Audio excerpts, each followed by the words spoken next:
Peran Kuitan Wan manfaat media sosial ternyata sangat dirasakan oleh pemilih pemula di pemilu 2024. Banyak manfaat yang didapat dari media sosial sehingga bisa mencoblos untuk menentukan pilihannya di 5 kertas suara bisa berjalan dengan lancar. Peran Kuitan Wan manfaat media sosial ternyata sangat dirasakan oleh pemilih pemula di pemilu 2024. Sebagaimana disampaikan Muhammad Paujan, warga Kelurahan Kelayan Timur, Banjarmasin Selatan, Wetakuni Prima TV usai mencoblos di TPS 49 jelang tengah hari Rabu 14 Februari 2024. Muhammad Paujan menyatakan sangat senang bisa mengikuti proses pelaksanaan pemilu 2024 yang baru pertama kali diikutinya.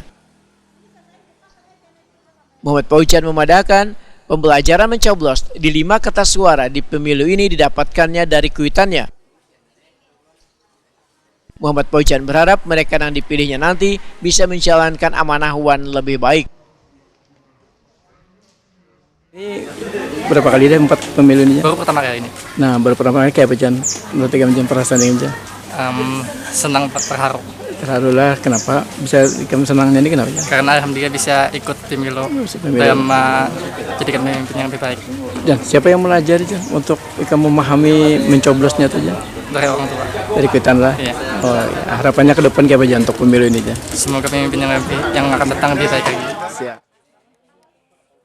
Sementara itu, Nur Laila Fitriani yang mencoblos di TPS 47 Kelurahan Kelayan Timur menyatakan belajar tata cara pencoblosan melalui media sosial.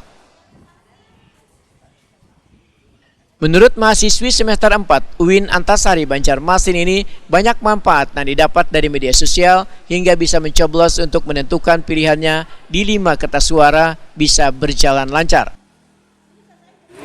Siapa yang melajari cara pencoblosannya nih? Melihat di TikTok juga sih. Di TikTok.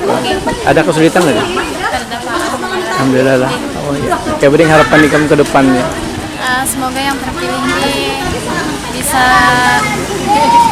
membawa yang lebih baik. Nur Laila Fitriani berharap mereka yang dipilihnya bisa membawa yang lebih baik lagi gagasan bangsa Indonesia.